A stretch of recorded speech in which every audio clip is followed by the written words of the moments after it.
triplex villas at Konnur, APR Projects. చాలా మంది ఏంటంటే సెలబ్రిటీలతో సమానంగా చూస్తూ ఉంటారు మిమ్మల్ని. చాలా తక్కువ మందికి ఆ స్టార్డమ్ కూడా వస్తూ ఉంటుంది. ఫస్ట్ ఆఫ్ ఆల్ ఎలా అనిపిస్తుంది చెప్పండి? పెద్ద ఏముంటుందమ్మా, మనం చెప్పేది మనం చెప్తాం. ఆ సెలబ్రిటీ స్టేటస్లో అవన్నీ నేను దేన్ని అన్నమయ్య సినిమాలో అన్నమయ్య చెప్తాడు, ఇద్దరు భార్యలు వచ్చి నగలు చీరలు పట్టు చీరలు అన్ని తీసుకొని అవి కౌంట్ చేసుకుంటుంటారు రోజు దగ్గర కూర్చొని. అప్పుడు అంటాడు, ఇవేమీ శాశ్వతం కావు కావు కావు కావు అంటాడు. సో ఎంత సెలబ్రిటీ స్టేటస్ పెరిగితే అంత రిస్క్ వస్తుంది, అంత సమస్యలు వస్తాయి. ఎట్లా అయిపోతుంది అంటే, జ్యోతిష్యంలో ఇవాళ నెంబర్ 1 పొజిషన్లో నేనున్నా, ఎవరు అవునన్నా కాదన్నా. నేను చెప్పిన దాన్ని విమర్శించాలి అంటే ఒక జ్యోతిష్యుడే విమర్శించాలి.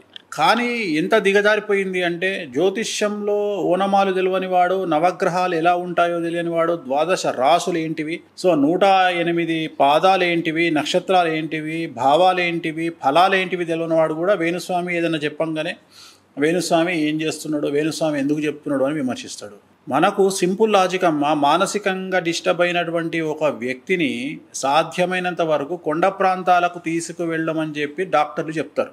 ఊటీ తీసుకెళ్ళండి, కొడైకెనాల్ తీసుకెళ్ళండి అని విన్నావు కదా. సినిమాలలో కూడా చూపిస్తారు.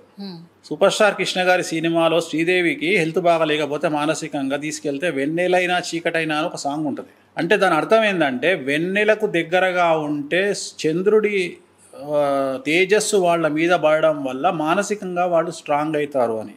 అలాగే చంద్రుడి యొక్క తేడా వల్ల, అమావాస్య పౌర్ణిమ వల్ల సముద్రంలో ఆటుపోట్లు వస్తాయి అని మనం తెలుసుకున్నాం.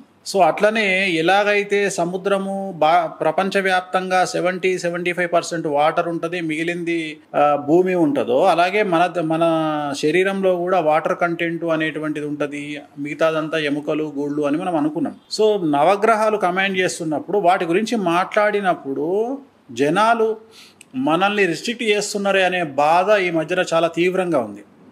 ఎందుకంటే ఒక కెమెరామెన్ గురించి ఉదాహరణ, ఇప్పుడు ఆ బాబు కెమెరా పెట్టి అక్కడ ఏదో చూస్తున్నాడు, నాకు అదేందో తెలియదు. నేను ఆయన దగ్గరికి పోయి ఏందయా అని నేను అంటే, నువ్వు ఇట్లెందుకు పెట్టినావు కెమెరా అంటే, నన్ను వెర్రినా కొడుకే అనుకుంటారు. ఎందుకంటే కెమెరా గురించి నాకు ఏం తెలియనప్పుడు నేను ఆ పిల్లవాడి జోలికి ఎందుకు పోవాలి, దాంట్లో వేలెందుకు పెట్టాలి.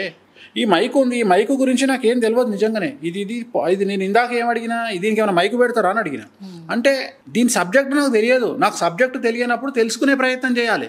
కానీ మన తెలుగు రాష్ట్రాల్లో మా కర్మ ఏందంటే, జ్యోతిష్యం గురించి తెలియనోడు జ్యోతిష్యం గురించి విమర్శించి, వాస్తు గురించి తెలియనోడు వాస్తు గురించి విమర్శించి, ఇక్కడ సెలబ్రిటీ స్టేటస్ అని మీరు అనుకుంటారు. కానీ సెలబ్రిటీ స్టేటస్ కాదు. నా బతుకు ఎక్కడికి వచ్చింది అంటే, టీవీలో ఎలాగూ చెప్పట్లేదు, కనీసం నా కొంపలో నేను కూర్చొని మాట్లాడుకున్నా, నా ఆఫీస్లో నేను కూర్చొని మాట్లాడుకున్నా, ప్రపంచంలో ఎవరు మాట్లాడుకోరా? ఒక 2 జర్నలిస్టులు కూర్చొని, 2 భార్యాభర్తలు కూర్చొని మాట్లాడుకోరా? సో సెలబ్రిటీ స్టేటస్ అని మీరు అంటారు. కానీ సెలబ్రిటీ స్టేటస్ పెరుగుతున్న కొద్దీ జరిగేది ఏంటంటే, ఫ్రీడమ్ అనేది తగ్గుతుంది. మనిషికి మాట్లాడేటువంటి స్వేచ్ఛ తగ్గుతుంది. 10 మందిలోకి వెళ్ళి నచ్చిన హోటల్లో భోజనం చేసే ఫ్రీడమ్ తగ్గుతుంది. అది నాకే కాదు, ప్రతి ఒక్కళ్ళకు తగ్గుతుంది. సో సెలబ్రిటీ స్టేటస్ను ఎంజాయ్ సెలబ్రిటీ స్టేటస్ అనేది వెరీ డేంజరస్. అది రావద్దు. కాకపోతే ఏంటంటే, దాంట్లో మజా ఉంది అని అనుకుంటారు. నేను మజా ఉంది అనుకోను. నేను సామాన్యమైన మనిషిగానే ఉంటా. ఇప్పుడు నన్ను ఇన్నిసార్లు చూసినావు నువ్వు, ఎక్కడైనా నాలో సెలబ్రిటీ అనేటువంటి అహం కానీ బిల్డప్ కానీ నీకు అనిపించిందా? పర్సనల్గా అయితే అనిపించలేదు. అంటే ఇంకేముంటుంది, ఇంకా వేరే ఏముంటుంది? ఎప్పుడైనా మాటలు వైరల్ అవుతున్నప్పుడు చూస్తున్నా, బయట కెమెరాలో కాదు.